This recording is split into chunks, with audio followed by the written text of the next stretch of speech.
Gente, boa tarde.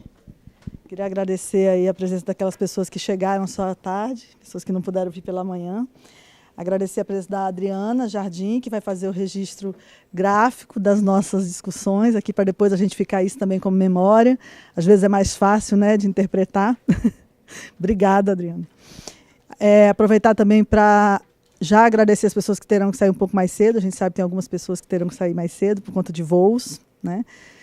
E continuaremos essa discussão, foi só um primeiro diálogo.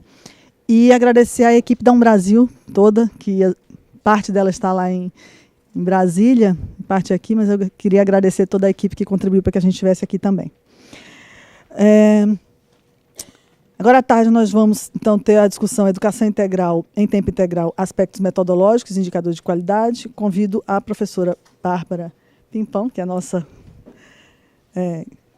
grande colaboradora que participou aí efetivamente desse momento. Isso é a parte mais importante da apresentação dela, inclusive, eu vou ler agora os detalhes, porque ela é muito disponível, né? Pedagoga, mestre em Educação pela Unesp, Marília, especialista em Violência Doméstica pela Universidade de São Paulo, gerente educacional da Rede Marista de Solidariedade Internacional, Solidariedade do Grupo Marista. Lembrando aqui da FMSI. Boa tarde a todos. Bárbara, muito obrigada. Obrigada. Só o microfone é suficiente? Muito bem. Que agora eu estou com o microfone.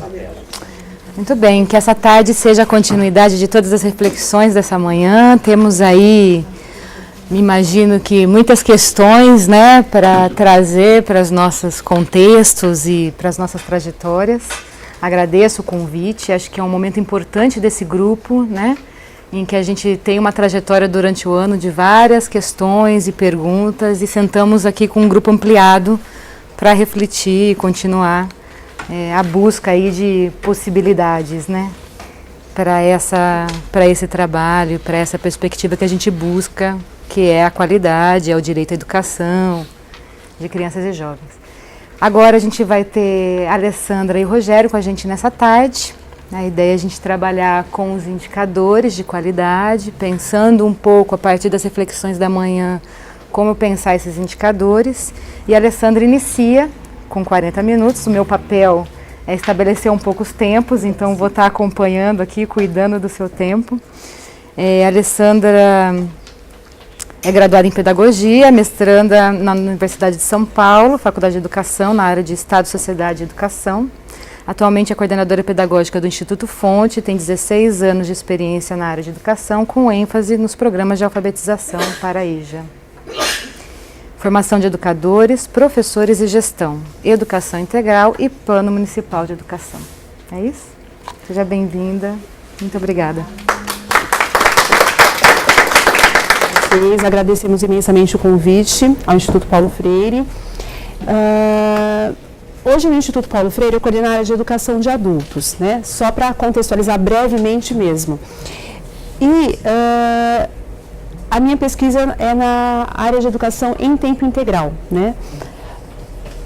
Nós, no Instituto Paulo Freire, atuamos, como diversas vezes a Beatriz pela manhã trouxe, no bairro Escola, né? No período de implantação do bairro Escola, por meio da educação cidadã e no projeto em Sorocaba. Além de outros, como no caso de Osasco, que também teve implantação, escola de tempo integral, né? Só para contextualizar brevemente. Eu venho, depois de tantas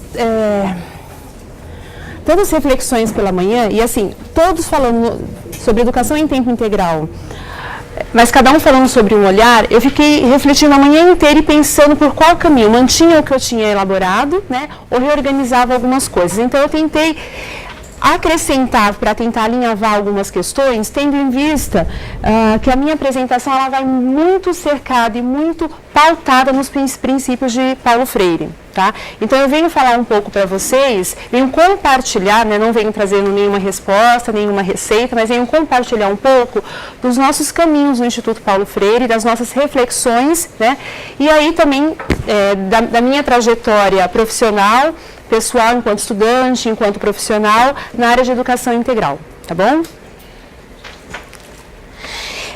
educação integral em tempo integral, né? A primeira coisa que nós precisamos pensar é que concepção de educação é essa que nós estamos falando.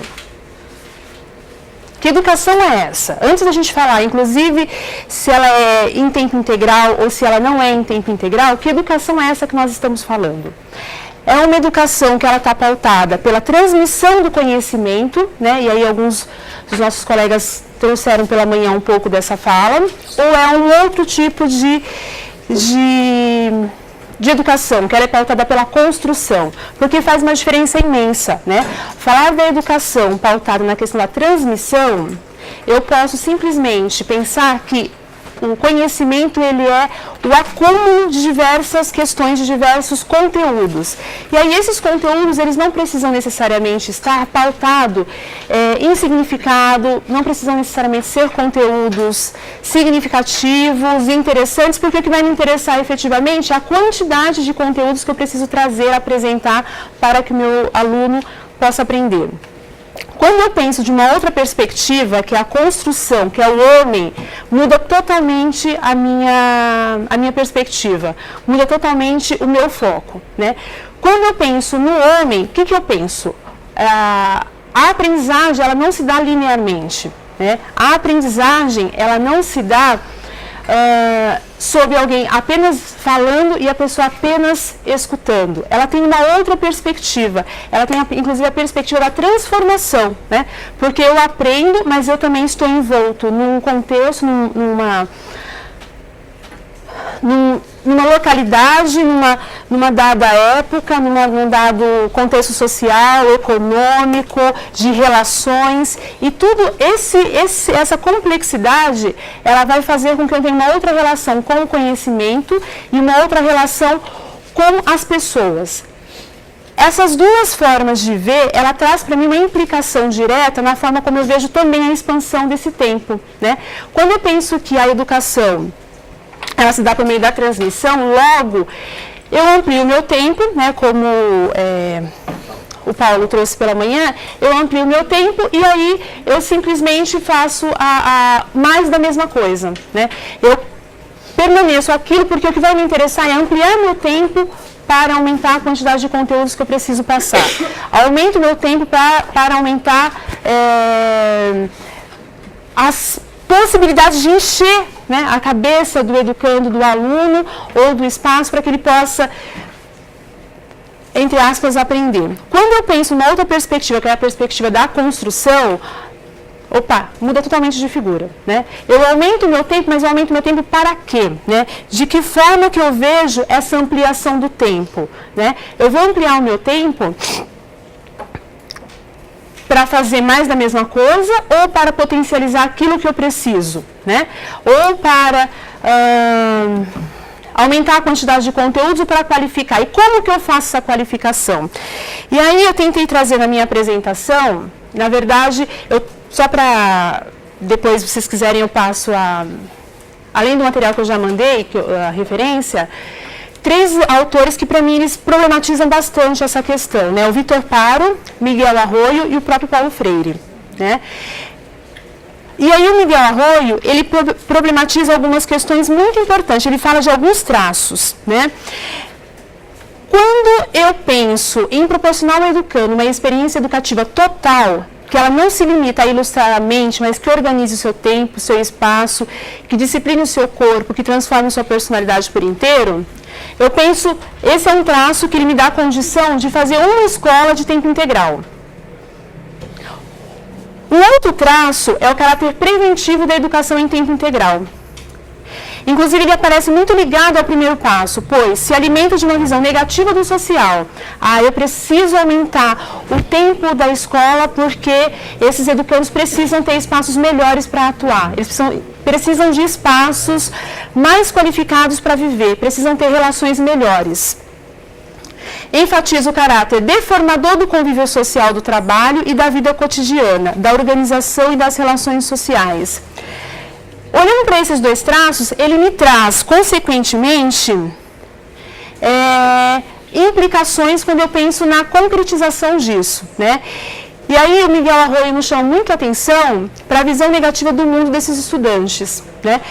Se o ponto de partida para a educação nunca será a vida e o contexto, pois não será considerado bom, é necessário que se apresentem coisas melhores que devam superar o seu universo. Aquele segundo traço, que ele fala diretamente que eu preciso apresentar espaços melhores, porque onde eles estão não são espaços positivos, não são espaços legais, imediatamente ele fala o que para mim? Isso que você traz de conhecimento não é interessante. Isso que você traz de bagagem, a sua história não me interessa, porque necessariamente eu preciso te apresentar uma coisa que é muito melhor, porque você está num espaço que é deformador.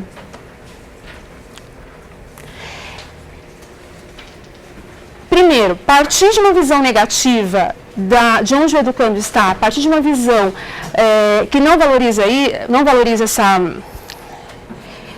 esse contexto dele, traz diretamente para nós implicações que a gente pensa na prática. Logo, o que eu apresento é melhor. Logo, o que eu apresento, ela supera qualquer situação que ele tenha no contexto dele. E aí, o que nós temos, consequentemente, hoje como grandes modelos, né, de forma geral na educação, quando a gente pensa em escolas de tempo integral? E estruturas organizacionais para ampliação do tempo na escola, uma vez que se investe na adaptação do espaço físico para que as atividades sejam realizadas dentro da escola. E outra que tende a articular diferentes espaços dentro ou fora da escola para que o estudante possa frequentar a jornada em tempo ampliado. Frequentar em jornada ampliada. Nós temos aí duas grandes vertentes decorrentes, né? Uma que é, eu invisto no espaço local, onde esse espaço local ele vai superar esse mundo negativo que o educando possui, que ele vive, e uma outra que fala assim, vamos alimentar, vamos ampliar essa possibilidade que ele tem no seu espaço para que ele possa utilizar num outro tempo, numa outra jornada, num outro momento, porque o que ele tem efetivamente não dá condições para que ele possa aprender, para que ele possa ser uma pessoa boa, para que ele possa ser uma pessoa capaz. Né? E aí, quando eu trago essas duas possibilidades, essas duas vertentes na educação, nós vemos aí diferentes tipos de modelos hoje, né? Ora, investe-se no prédio, que aí eu achei assim certeira a fala da nossa colega, da Beatriz, quando ela problematiza esse espaço, porque assim, então eu fecho todo mundo lá, coloco dentro do armário e fecho, né? Fecho e deixo todo mundo lá. Ou eu abro essa possibilidade, né, de interagir, de integrar-se com os diversos setores locais, parceiros que podem ser das diversas maneiras, né? Essa intersetorialidade, mas isso também implica necessariamente uma outra questão, que é a educação não deve ser sozinha, né?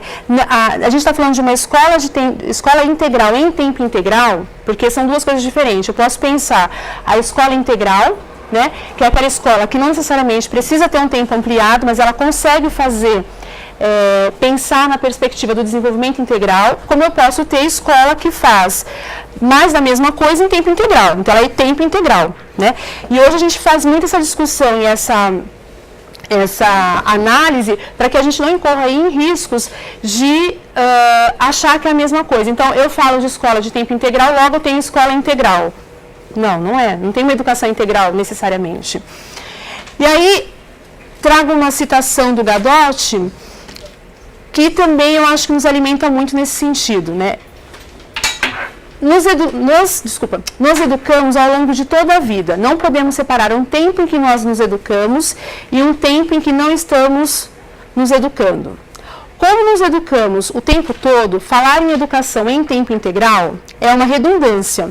A educação se dá em tempo integral, na escola, na família, na rua, em todos os turnos. De manhã, de tarde, de noite, no cotidiano de todas as experiências e vivências.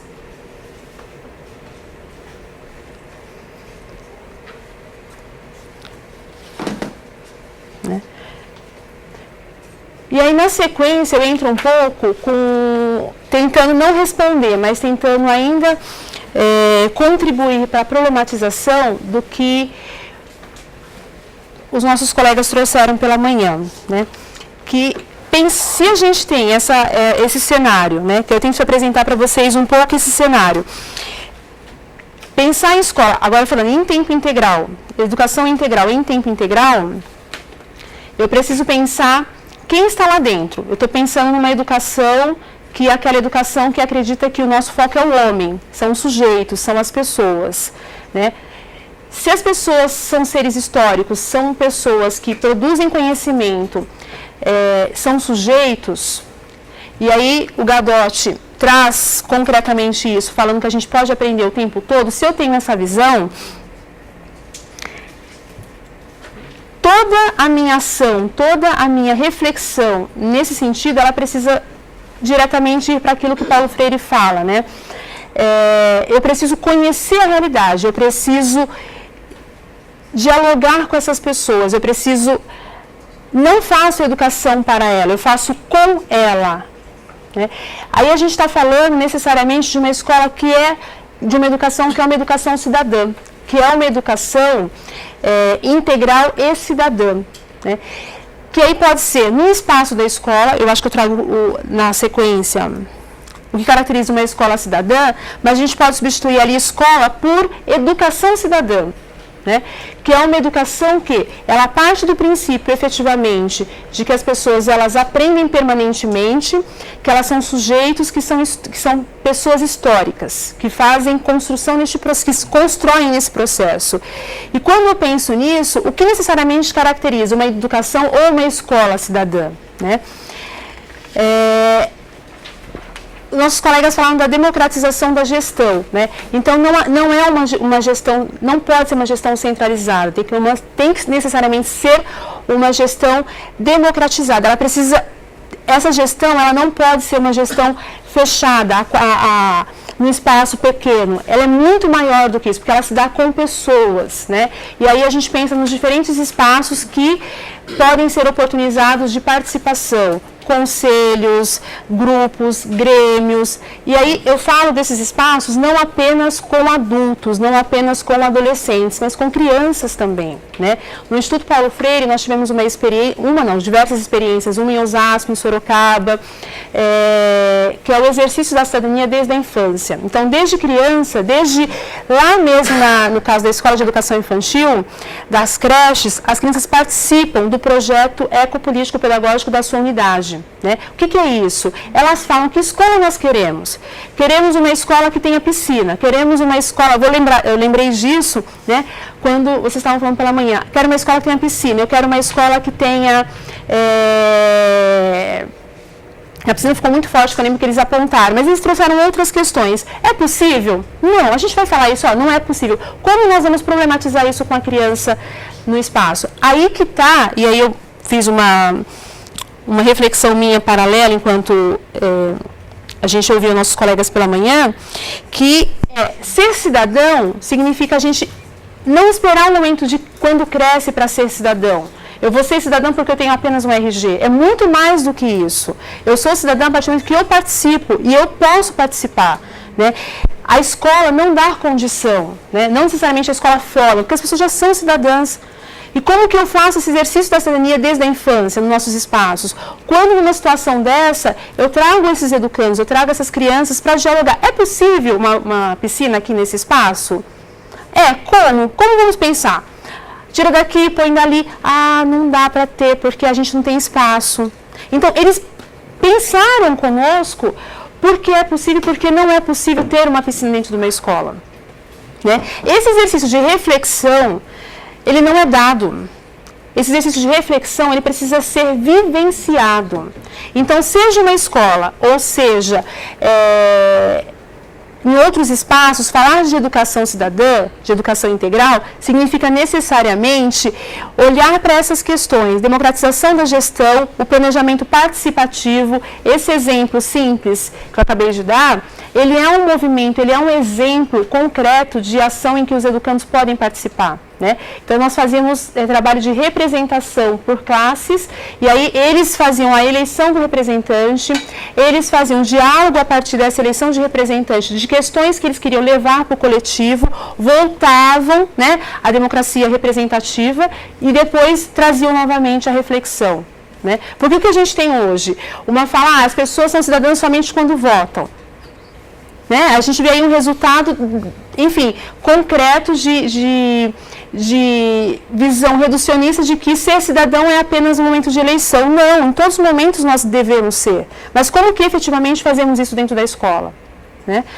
Construção de um novo currículo, pensar nessa educação cidadã, numa escola cidadã, pensar nessa perspectiva significa pensar na construção de um novo currículo. Interdisciplinar, transdisciplinar, intertranscultural. Né? Significa pensar nas relações sociais, humanas, intersubjetivas novas, enfrentando os graves problemas gerados pelo aumento da violência e da deteriorização da qualidade de vida nas cidades e no campo. Né? Eu trago essas questões, eu dialogo com um grupo sobre essas questões. E aí eu trago para vocês princípios pedagógicos práticos dessa escola cidadã.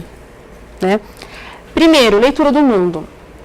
Eu não vou para qualquer realidade que seja, eu não penso a educação sem antes fazer a leitura do mundo. Concretamente, o que é a leitura do mundo? Que leitura cada um de nós fazemos dessa realidade? Como nós vemos a nossa realidade? O que nos aflige? O que efetivamente gostaríamos de ver transformado?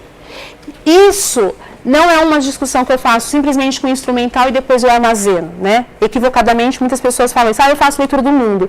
E aí monta-se um instrumental que problematiza, pergunta e depois eu pego aquilo e guardo. Não, eu primeiro penso as questões junto com os meus educandos, vamos a campo fazer pesquisa, né? Volto, vamos ler esse material e agora? O que nós vamos fazer concretamente a partir daí? A relação dialógica entre professor e aluno, reconhecendo que ninguém ignora ninguém, ninguém sabe tudo. Todos nós sabemos alguma coisa, todos nós ignoramos alguma coisa. Né? Quando eu tenho esta relação com o meu educando, quando eu tenho essa relação dialógica, ela supera qualquer possibilidade do professor se sobrepor ao educando. E aí, quando Paulo Freire traz muita relação dialógica professor-aluno, ele não quer dizer que o professor não precisa estudar. Equivocadamente, muitas pessoas acham isso. Ele significa ficar no mesmo nível. Não. Ele é um pesquisador porque eu vou identificar quem são os meus educandos, que perfil ele tem, e aí, efetivamente, eu penso como eu organizo. Aí, para mim, está efetivamente uma das grandes questões do currículo, da reestruturação, da reorganização da educação integral, da educação de tempo integral. Eu preciso olhar efetivamente para quem é esse sujeito. Se eu olho efetivamente a todo instante quem é o sujeito e o que ele está me demandando e o que nós vamos ampliar na educação, efetivamente eu reorganizo todos os tempos, reorganizo os espaços, as relações, o currículo, né? A educação como produção, então, e não como transmissão e acumulação de conhecimentos. Entendendo que se aprende ao ensinar e ensina-se ao aprender. Né? E a educação como produção e não como transmissão, ela está diretamente relacionada a essa valorização do que cada pessoa traz para dentro do espaço. Né? Ela está diretamente relacionada à pesquisa que os educandos precisam efetivamente realizar nos seus espaços. Né? Quando eu falo pesquisa, eu acho que, se não me engano, a pedagogia da autonomia, ela traz os saberes pedagógicos, acho que é esse o... E aí, uma das questões que traz é a pesquisa e a rigorosidade metódica. Né? Então, assim, isso faz parte do processo na relação do professor, na relação com o educando, e olhando para essa educação como produção e não como transmissão, ela supera qualquer possibilidade do professor acreditar ou mesmo agir como apenas transmissão. Né? Então, eu trago conhecimento que é o que a gente chama de educação bancária. O quarto princípio, educar para a liberdade e para a autonomia. Em vez de transmitir conteúdos e aceitar atitudes passivas diante do conhecimento, crio condições para a aprendizagem dos educandos e estimula a curiosidade e a pesquisa. Já falei um pouco disso. O princípio 5, respeitar a diversidade cultural, promovendo relações intertransculturais no ambiente escolar. Parece tão simples falar de respeitar a diversidade cultural, mas não é. Concretamente, quando a gente pensa no chão da sala de aula, ou pensamos no chão de centros comunitários, ou seja, de onde quer que nós estejamos, olhar para o outro, conversar, dialogar com o outro, respeitar a sua cultura, não é tão simples. Né? E aí existe justamente dos princípios que é esse respeito, esse diálogo por essa diversidade. Educação como ato dialógico, rigoroso, imaginativo, criativo e prazeroso.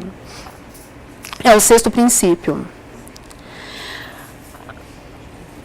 O princípio 7, promover e fortalecer o planejamento comunitário e participativo.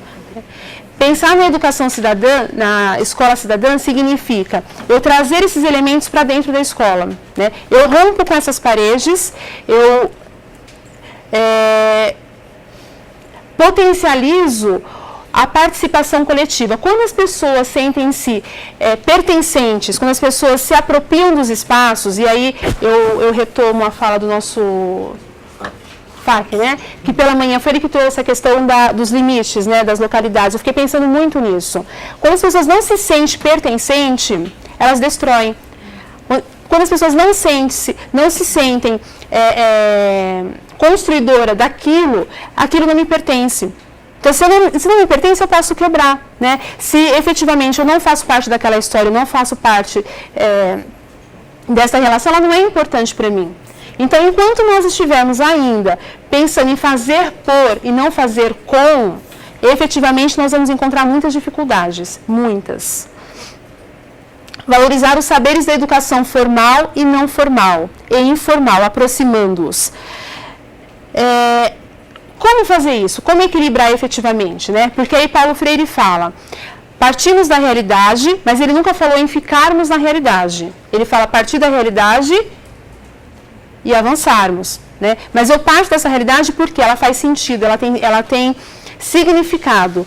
E isso é o que vai me dar gosto, vai me dar interesse e desejo por aprender. É isso que efetivamente vai me mobilizar para novas aprendizagens, para construções posteriores.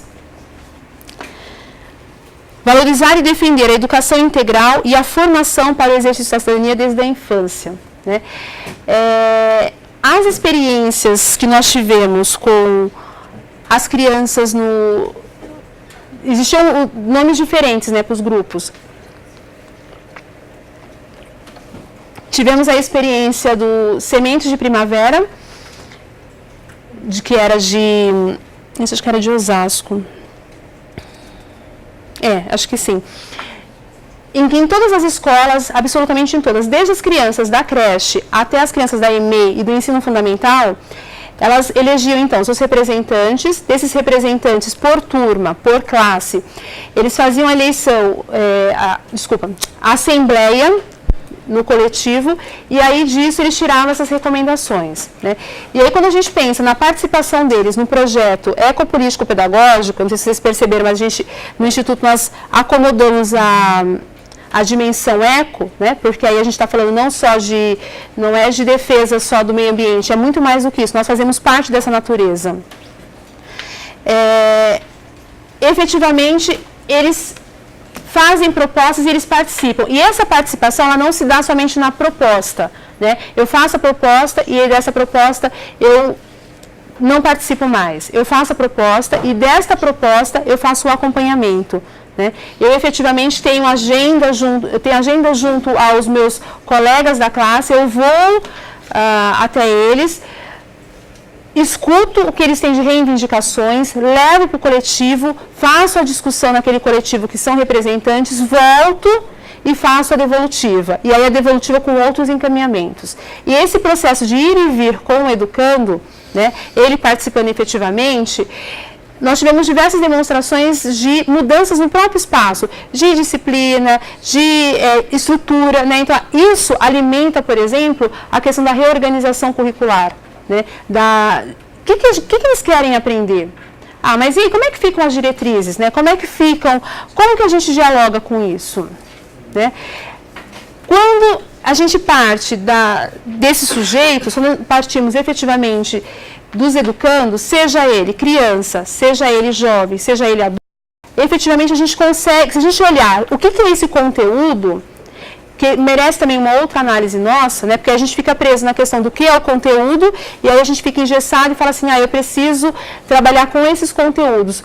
Quando a gente parte, inclusive, do tema gerador, que é da onde surge a partir da leitura do mundo, efetivamente eu garanto para você, a gente consegue olhar para isso e olhar para todos os conteúdos de uma outra forma, né? Porque efetivamente eles vão estar muito integrados ali, né? A gente, na educação, dividimos as disciplinas, as matérias, as áreas, seja lá em qual local que cada prática esteja, didaticamente para nós nos organizarmos e nós olharmos para isso e pensarmos como didaticamente ensinar.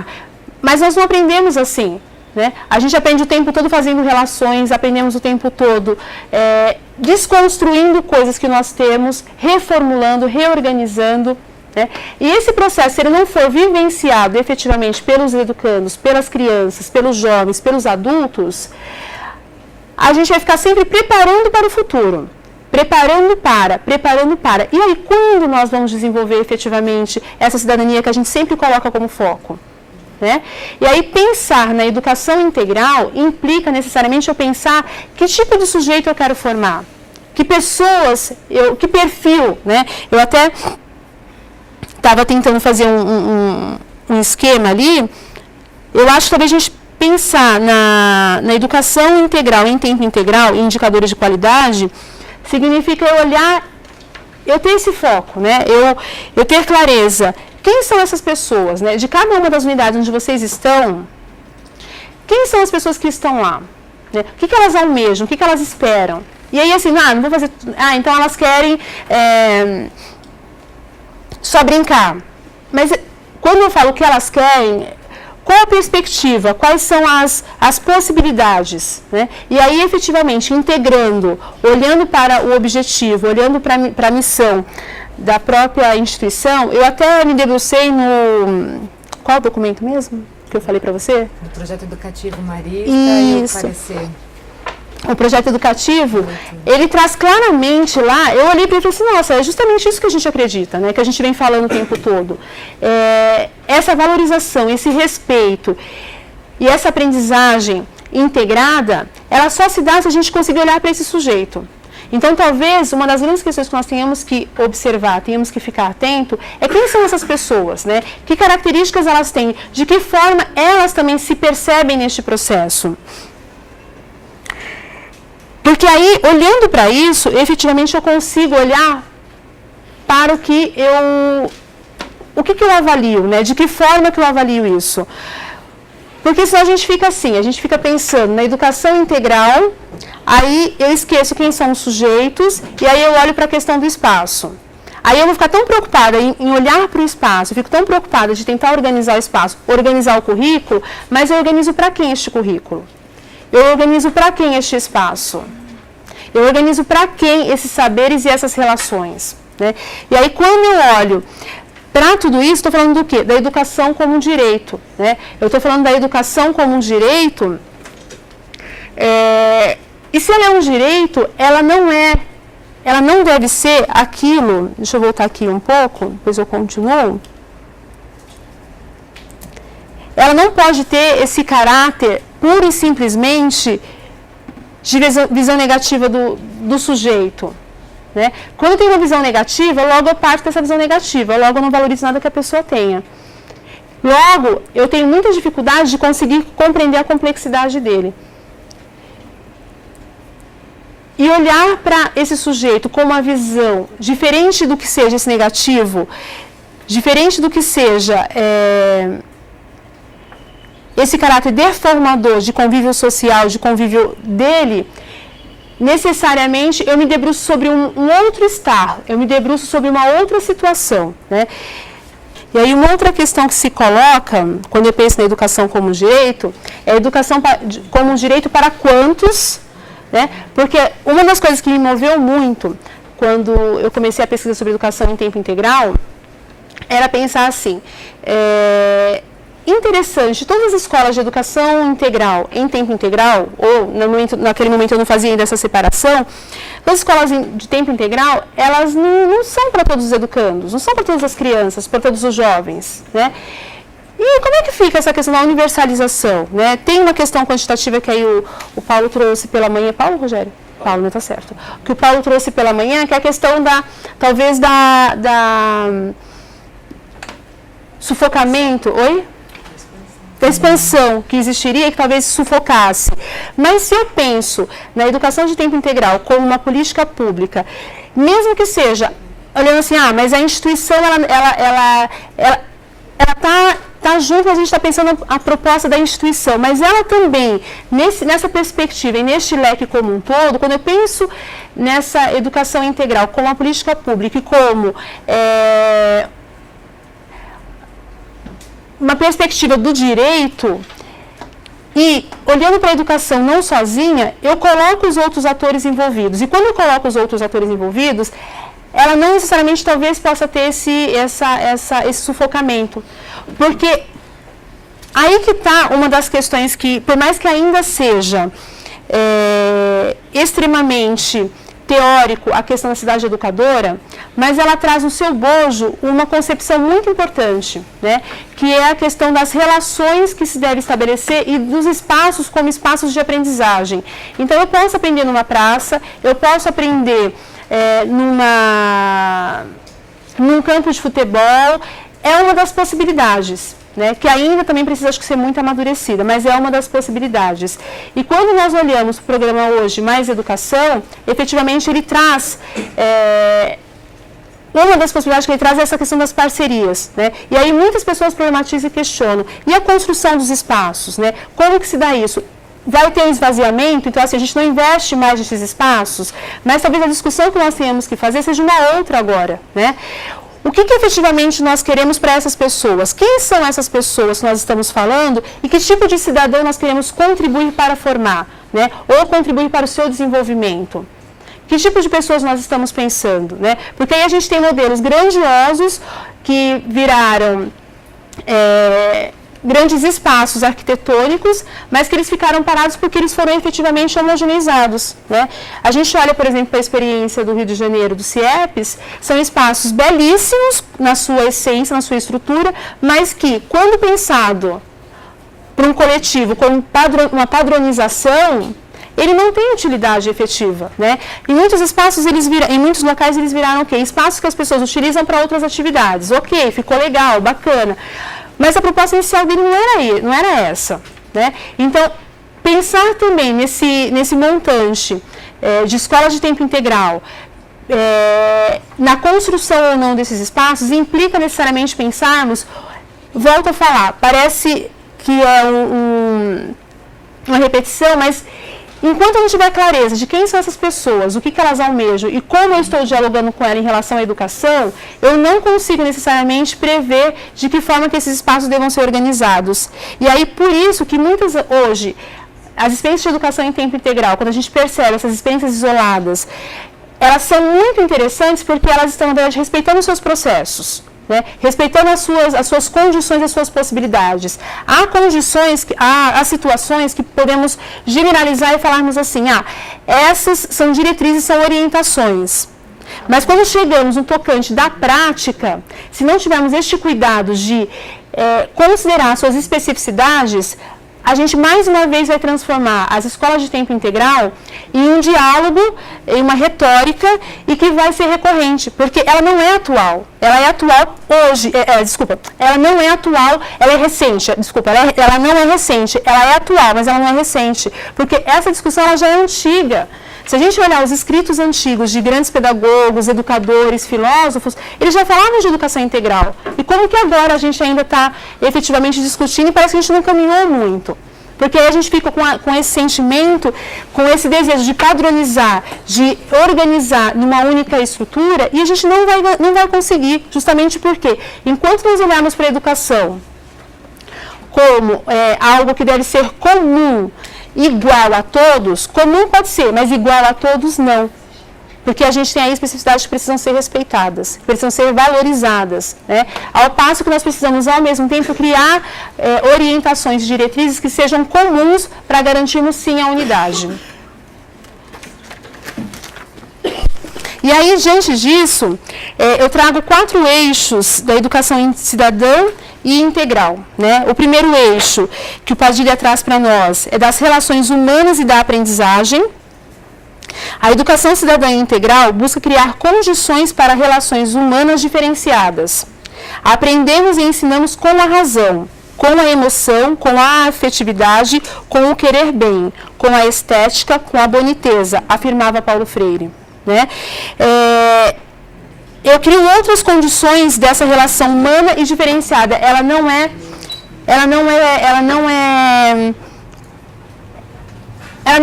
única, né? A gente tem aí uma diversidade imensa.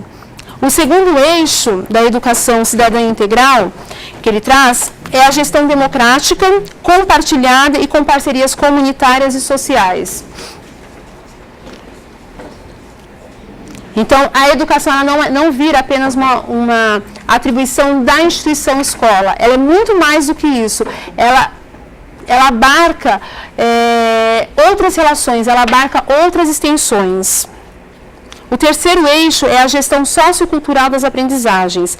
Ela representa a ressignificação das aprendizagens na escola. O conhecimento tem uma função social. Então, eu aprendo porque tem um sentido. Eu aprendo porque tem um valor, tudo isso que eu estou aprendendo, né? Ela não precisa ter um valor imediato, mas ele sabe por que ele está aprendendo, ele sabe por que aquilo efetivamente tem sentido.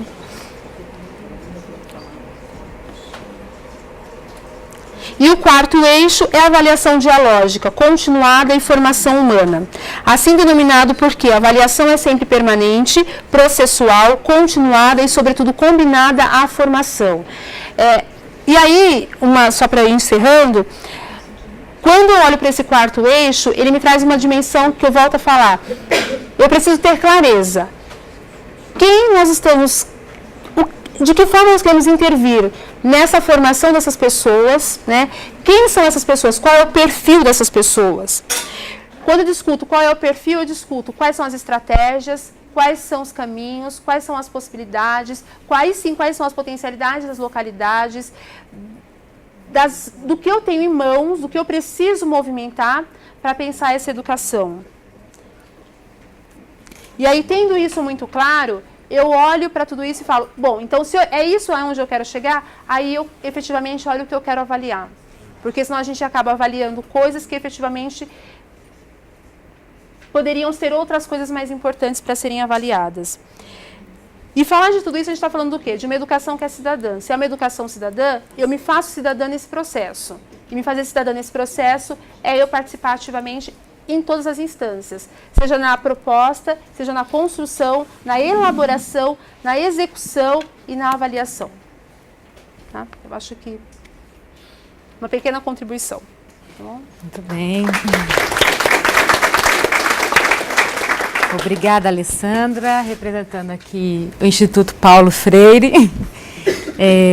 Acho que é uma contribuição importante. Nosso tema dessa tarde é aspectos metodológicos e indicadores de qualidade. O Instituto Paulo Freire aí é um parceiro de longa data, né, em vários processos de direitos e fóruns e outras experiências. Então, agradecer, acho que é bastante importante essas considerações para que a gente reflita sobre o que avaliar, né? Quem são as pessoas e quais as escolhas que faremos aí no caminho.